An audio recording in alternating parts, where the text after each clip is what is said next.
दोस्तों, एक बार फिर से स्वागत है आपका my story time YouTube channel में। क्यों खत्म हो रहे हैं गिद्ध? क्या कभी आपने गिद्ध को देखा है?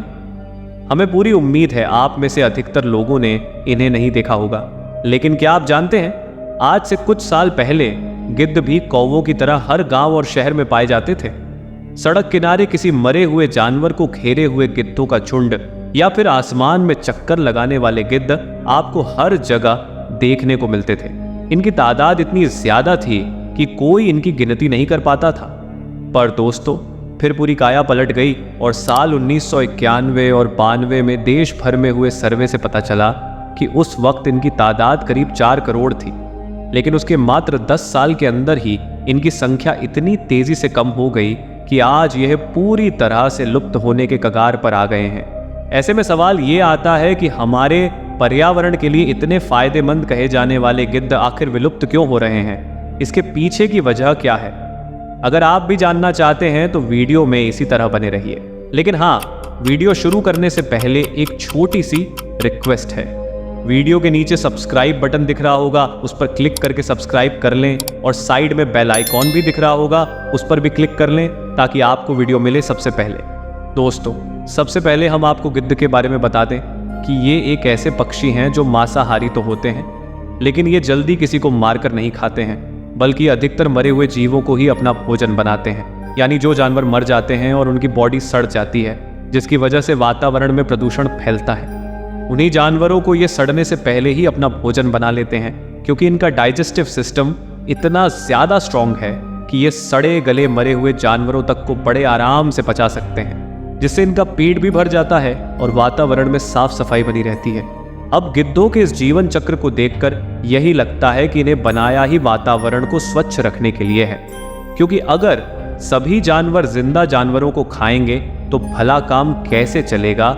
इसलिए इन्हें उसी तरह प्रकृति द्वारा तैयार किया गया है, ताकि वातावरण में जितने भी मरे हुए जानवर हैं जो अपनी बॉडी से वातावरण में प्रदूषण फैला सकते हैं, यह इन पक्षियों को प्रदूषण फैलाने से पहले ही अपना भोजन बना लेते हैं। और यही वजह है कि पिछले कुछ सालों में प्रदूषण की संख्या इतनी ज्यादा नहीं थी जितनी कि आज के समय में है, जिसका कारण हम इंसान तो हैं ही, लेकिन एक कारण इन पक्षियों की तादाद में होने वाली कमी भी है। दोस्तों, शुरू में जब इनकी संख्या में कमी आई तो शोधकर्ताओं और गांव वालों के मुंह से सुनने में आता था कि अब गिद्ध कहीं दिखाई नहीं देते। दोस्तों, वैज्ञानिक प्रकाश भोजवाणी ने राजस्थान के मशहूर केवलादेव राष्ट्रीय उद्यान भरतपुर में इनकी संख्या में गिरावट को दर्ज किया। साल 1987 के आसपास इस पार्क के 29 स्क्वायर किलोमीटर के एरिया में इन्होंने घोंसला बनाने वाले गिद्धों की 353 जोड़ों की गिनती की थी, जो 1996 तक आते आते आधी हो गई। दोस्तों, वैज्ञानिक प्रकाश भोजवाणी को यह देखकर झटका सा लगा कि चारों ओर मरे हुए गिद्ध देखने को मिल रहे हैं पेड़ों पर, और यहां तक कि घोंसलों में भी मरे हुए गिद्ध दिख रहे थे। और साल 2000 तक भरतपुर में एक भी गिद्ध नहीं बचा था। ये बहुत बड़ी खतरे की घंटी थी और जल्द ही देश के दूसरे हिस्सों में से भी इसी तरह की खबरें आने लगी। तेजी से कम होते गिद्धों की तादाद के रहस्य को समझना इतना ज्यादा आसान नहीं था, क्योंकि दोस्तों, पक्षियों की आबादी में आई गिरावट के कई सारे कारण हो सकते थे, जिसमें शिकार, महामारी या फिर प्राकृतिक विनाश जैसे कई सारे कारण सामने आ रहे थे। लेकिन असल कारण क्या था, इसे इतनी जल्दी समझना बहुत मुश्किल था। कुछ समय बाद कई अन्य देशों का भी इस पर ध्यान गया और फिर एक दर्जन के करीब वैज्ञानिकों की एक अंतर्राष्ट्रीय टीम ने पाकिस्तान में गिद्धों की लाशों का परीक्षण किया। जब पूरी रिसर्च हो गई तो पता चला दोषी कोई और नहीं बल्कि डाइक्लोफेनाक है। दोस्तों, यह दर्द और सूजन को कम करने वाली दवा है, जिसके इंजेक्शन मवेशियों को लगाए जाते हैं। जब मवेशी बीमारी के कारण मरते हैं और उन्हें डाइक्लोफेनाक का इंजेक्शन दिया गया होता है, तो उस दवा का असर उनके शरीर में मरने के बाद भी मौजूद रहता है। जब गिद्ध इन मरे हुए मवेशियों को खाते हैं तो उनके शरीर में यह दवा चली जाती है, जिससे गिद्धों के गुर्दे खराब होने लगते हैं। धीरे धीरे यही चीज बढ़ने लगती है और आखिरकार गिद्धों की मौत होना शुरू हो जाती है। यानी दोस्तों, एक तरफ हम जानवरों की जान बचाने के लिए उन्हें दवाई देते थे, लेकिन अगर दवाई खाने के बावजूद जानवर ठीक नहीं होते थे तो ये दवाई दूसरे जानवरों को भी मौत के घाट उतार देती थी। और धीरे धीरे ये चीज इतनी बढ़ गई कि हमारे देश में गिद्धों की संख्या बहुत कम हो गई है।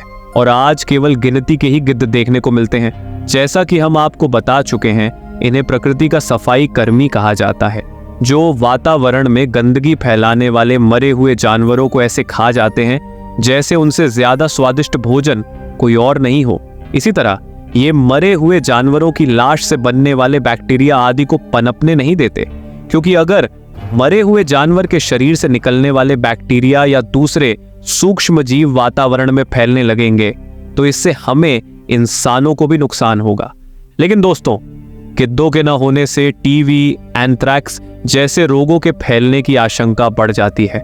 इसके अलावा चूहों और दूसरे आवारा कुत्तों की संख्या में भी बढ़ोतरी हुई है।